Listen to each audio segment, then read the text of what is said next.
Hello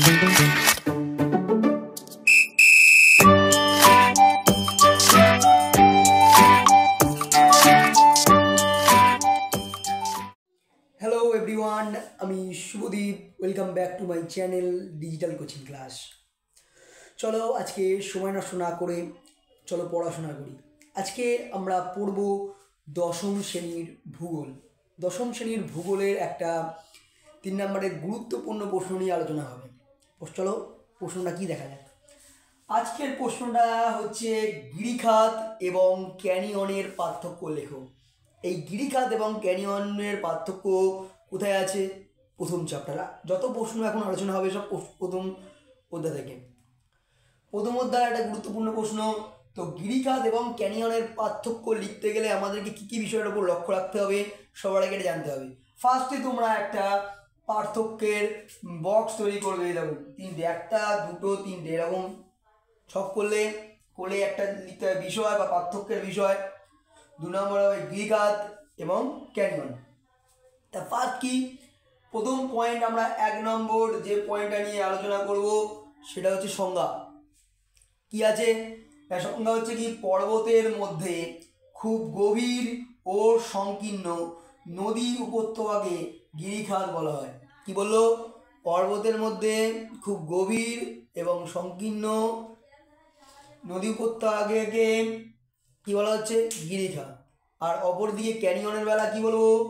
শুষ্ক অঞ্চলের গিরিখাতকে canyon বলা হয়। বুঝে গেল?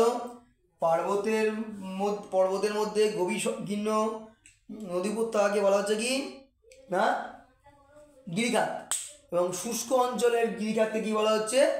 ক্যানিয়ন। First point. সেকেন্ড, গিরিখাতের আকৃতি হচ্ছে গিরিখাত হচ্ছে ভি আকৃতির হয় আর ক্যানিয়ন আই আকৃতির হয়। 3 নম্বর ক্ষয়, নদীর নিম্নক্ষয় ও পার্শ্বক্ষয়ের উভয়ের ফলেই গিরিখাত গঠিত হয়। কিন্তু ব্যাপারটা বুঝতে হবে যে ক্যানিয়ন নদীর নিম্নক্ষয়ের ফলেই তৈরি হয়। নেক্সট 3 নম্বর হলো 4 নম্বর পয়েন্ট কি? জলবায়ু। গিরিখাত আর্দ্র জলবায়ুতে দেখা যায়। যেখানে আর্দ্র জলবায়ু, যেখানে বৃষ্টিপাত বেশি, সেখানেই কিন্তু গিরিখাত তৈরি হয় বা দেখা যায়। অপরদিকে শুষ্ক জলবায়ুতে ক্যানিয়ন দেখা যায়। 5 নম্বর পয়েন্ট হচ্ছে সৃষ্টিস্থল। কোথায় সৃষ্টি হবে? বৃষ্টিবহুল স্থানে গিরিখাত তৈরি হয় বা সৃষ্টি হয়, এবং বৃষ্টিহীন মরুভূমি অঞ্চলে কি হয় না ক্যানিয়ন গঠিত হয়। এটি 2 নম্বরেও আসতে পারে, এটি 3 নম্বরেও আসতে পারে। সো এই প্রশ্নটা খুব ভালো করে করবে। এবং আর একটা জিনিস তোমরা আমি এখানে একটু এখন করে দিচ্ছি। 6 নম্বরের পয়েন্ট একটা করবে, সেটা হচ্ছে চিত্র বলে গিরিখাতের জায়গাটা দেবে এরকম ভি আকৃতি বলেছে। তো একটা এইরকম চিত্র এঁকে দেবে, আর এইদিকে 6 নম্বরটা এই চিত্রের জায়গা এখানটা এইরকম দেবে।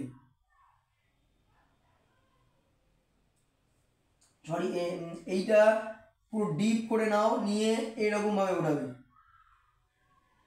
তাহলে এটা আই হয়ে যাবে। আর এইটাকে আর একটু মুছে দিতে হবে। সরি, গিরিখাত তো এইটা এইরকম যাবে ভি আকৃতি।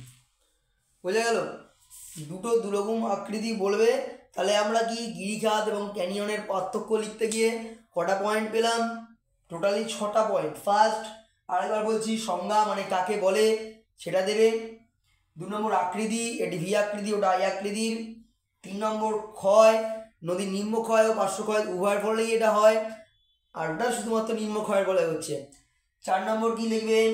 জলবায়ু। গিরিখাত আর্দ্র জলবায়ুতে হচ্ছে, ক্যানিয়ন শুষ্ক জলবায়ুতে হচ্ছে। 5 নম্বর সৃষ্টিস্থল। গিরিখাত বৃষ্টিবহুল স্থানে সৃষ্টি হয়, আর ক্যানিয়ন বৃষ্টিহীন অঞ্চলে সৃষ্টি হয়। এবার পুরোটা লিখলে, এই যদি পুরো ছক করে পুরো পয়েন্টটা তোমরা দিতে পারো, তাহলেই কিন্তু এখানে 2 নম্বরে হলে মিনিমাম 4টে পয়েন্ট, 3 নম্বর হলে মিনিমাম 6টা পয়েন্ট তোমাদেরকে দিতে হবে। যদি দাও তাহলে কিন্তু পুরো 3-এ 3 বা 2-এ 2 পেতে পারো। আশা করি এই গিরিখাত এবং ক্যানিয়নের পার্থক্যর ব্যাপারটা আমি তোমাদেরকে বোঝাতে পেরেছি। যদি বুঝতে অসুবিধা হয় তাহলে সেটা কমেন্ট করে জানাও, আর যদি পুরোপুরি বুঝে থাকো তাহলে অবশ্যই চ্যানেলটিকে সাবস্ক্রাইব করো, লাইক এবং কমেন্ট করো, আর প্রচুর প্রচুর বন্ধুদের শেয়ার করো। তুমি যদি নতুন হয়ে থাকো এই চ্যানেলে, আমার চ্যানেলে, তাহলে চ্যানেলটিকে সাবস্ক্রাইব করে রেখো। তাহলে আমাদের ইতিহাস, ভূগোল, বাংলা দশম শ্রেণী এবং নবম শ্রেণীর প্রতিদিন আমাদের আপডেট তোমরা পাবে এবং আরও নতুন নতুন অনেক প্রশ্ন পেতে পারবে। তোমাদের একটা লাইক ও একটা সাবস্ক্রাইব আমাদেরকে আরও নতুন করে নতুন কিছু তৈরি করতে আগ্রহ যোগায়। চলো ফিরে আসছি নতুন একটা ভিডিও নিয়ে। ততক্ষণে প্রশ্নটা তৈরি করো এবং নোটস অবশ্যই বানাও।